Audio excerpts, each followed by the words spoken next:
जय हिंद दोस्तों, आप सबका स्वागत है हमारे आज के पॉडकास्ट में। आज से हम पॉडकास्ट बनाने की शुरुआत कर रहे हैं। आज दिनांक है,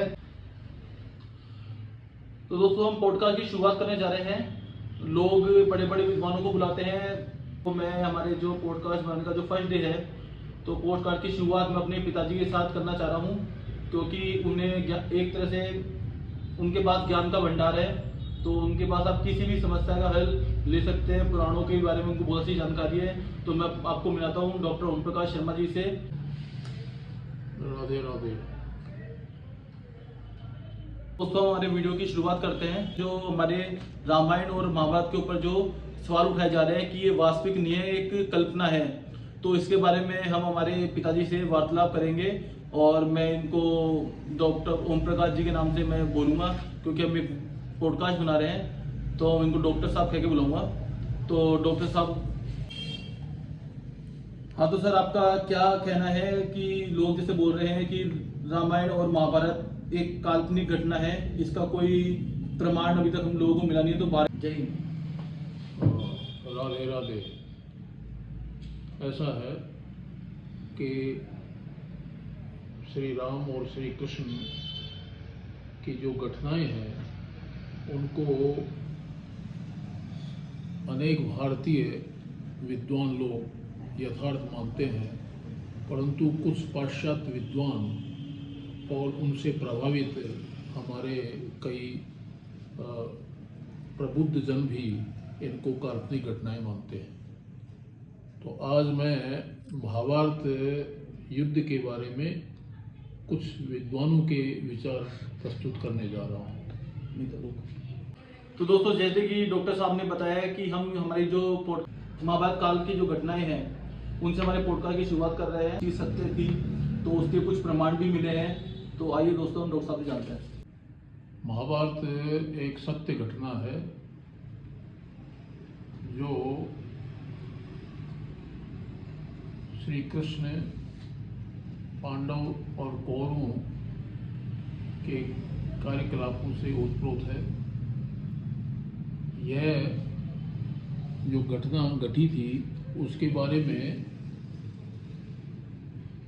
जो कुछ पाश्चात्य विद्वान हैं और उनसे प्रेरित भारतीय कुछ विद्वान भी इसे काल्पनिक घटना मानते हैं, परंतु ये काल्पनिक नहीं है, ये वास्तविक घटना घटी है।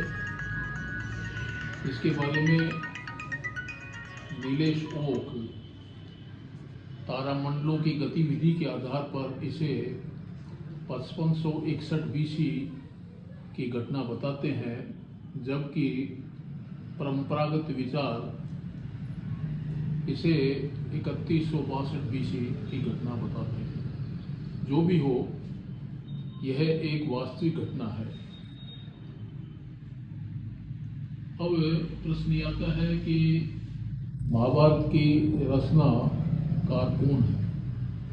तो महाभारत की रचनाकार भगवान वेद व्यास हैं, जो कि बद्री वन में रहा करते थे, इसलिए इनका नाम बादरायण भी कहा गया है। महाभारत काल में दो व्यक्ति कृष्ण वर्ण के थे, अर्थात बहुत ज़्यादा उनका रंग काला था। एक भगवान श्री कृष्ण और दूसरे कृष्ण द्वैपायन अर्थात भगवान वेद व्यास। इन्होंने वेद के 4 टुकड़े की व्यास किया, इसलिए इनका नाम वेद व्यास पड़ा। अब वेद व्यास के मन में एक बहुत बड़े ग्रंथ की रचना करने का विचार आया। अब प्रश्न ये था कि उसको मूर्त रूप कैसे दिया जाए। तो ब्रह्मा से उन्होंने वार्ता की। ब्रह्मा ने उन्हें सुझाया कि गणेश जी की सहायता ली जाए। तो व्यास जी गणेश जी के पास गए और उन्होंने गणेश जी को निवेदन किया कि मेरे मन मानस में एक विस्तृत ग्रंथ की रचना का विचार है, उसे मूर्त रूप आप दीजिए। गणेश जी ने कहा कि मैं लेखनी चालू करूंगा, परंतु एक बार जब रुक गई तो आगे वो नहीं चलेगी। तो व्यास जी ने भी एक शर्त रख दी कि भगवान, जो भी आप श्लोक लिखें, लिपिबद्ध करें, तो उससे पहले आप उसको पूरा समझ लें, तभी उसे लिखें। तो जब इन्होंने लेखन प्रारंभ किया, करीब लगभग 3-3.5 वर्ष तक ये लेखन कार्य चला। और जब व्यास जी को कोई घटना आगे विस्मित होती थी तो उसको याद करने के लिए समय चाहिए था। उससे पहले का श्लोक इतना कठिन निर्माण करते थे कि गणेश जी को भी सोचने में समय लग जाता था। व्यास जी एक मिनट, अब बोलो स्टार्ट। जहां तक वेदव्यास जी की विद्वता की बात है, तो चारों वेद, 18 पुराण के रचयिता वेदव्यास जी ही माने गए हैं। और हमारी भारतीय संस्कृति मुख्यतः इन्हीं ग्रंथों के ऊपर आधारित है। तो डॉक्टर साहब, मैं आपसे पूछना चाहूंगा कि हमारे जो हमने किताबें पढ़ी है, पुराण पढ़े हैं, उसमें वेद व्यास जी को भी भगवान का दर्जा दिया गया है। तो आप मुझे बताएंगे कि वेद व्यास जी कौन से भगवान के अवतार थे और उनमें कितनी कलाएं थी, उनमें बताएंगे वो कैसे, क्या, किन के अवतार हैं? जो पूर्ण ब्रह्म है वो तो निराकार होते हैं, उन्हें भक्तों के लिए आकार ग्रहण करना पड़ता है। वो श्री कृष्ण है। और दूसरे रूप में उन्हें महाविष्णु भी कहा जाता है। तो उनकी कुछ कलाएं अवतरित होती रहती हैं इस धरा के उद्धार के लिए। जैसे कि भगवान कृष्ण ने भी यहाँ अवतार लेने के पीछे उद्देश्य बताया कि यदा यदा ही धर्मस्य ग्लानि भवति भारत, कि जब धर्म की ग्लानि होती है तो मैं अवतार लेता हूँ। तो ये जो अवतार हैं, ये अलग अलग डिग्री के अवतार होते हैं। डिग्री मीन्स उनमें कलाएं अलग अलग निहित होती है। जैसे परशुराम जी विष्णु के अवतार हैं, परंतु उसमें 10 कलाएं थी। भगवान श्री राम में 12 कलाएं थी और कृष्ण भगवान में पूरी 16 कलाएं विद्यमान थी। तो ये भगवान कृष्ण पूर्ण अवतार है। वेद व्यास जी भी विष्णु के ही अवतार माने गए हैं, परंतु यहाँ कला संबंधी कोई प्रमाण हमें हमारे धार्मिक साहित्य में उपलब्ध नहीं मिलता।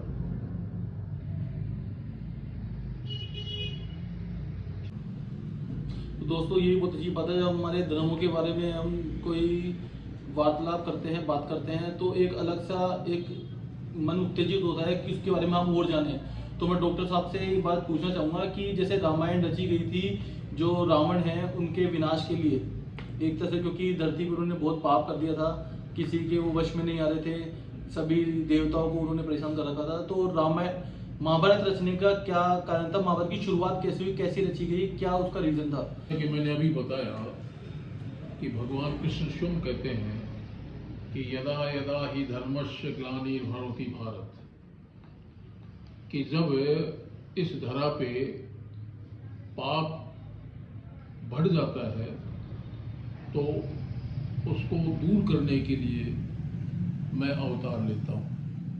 तो महाभारत काल में भी पाप की वृद्धि हो गई थी, भार बढ़ गया था, तो उसको दूर करने के लिए अवतार ग्रहण करना पड़ा।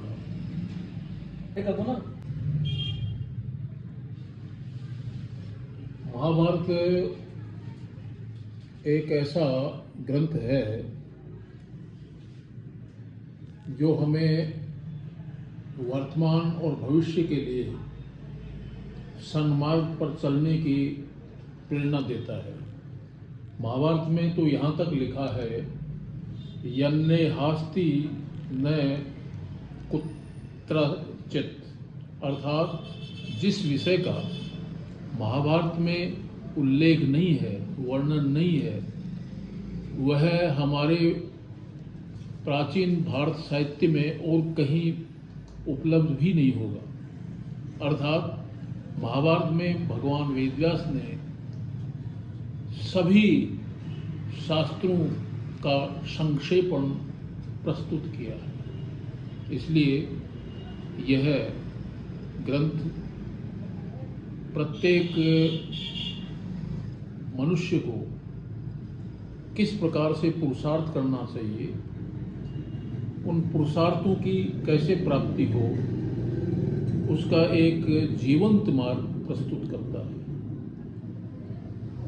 हमारा आज का वीडियो यहीं तक था, और हमारे जो पुराणों के बारे में अधिक से अधिक जानने के लिए हमारे चैनल को सब्सक्राइब करें। हमारा जो अगला वीडियो है वो हमारा जल्दी ही आएगा, और उसमें हम अगले पार्ट में हम बताएंगे कि महाभारत की शुरुआत कैसे हुई। अभी हमने आपको इस वीडियो में बताया है कि किन्होंने महाभारत लिखी थी। हमारे अगले वीडियो में हम आपको बताएंगे कि महाभारत की कहानी स्टार्ट कहाँ से हुई थी। जय हिंद।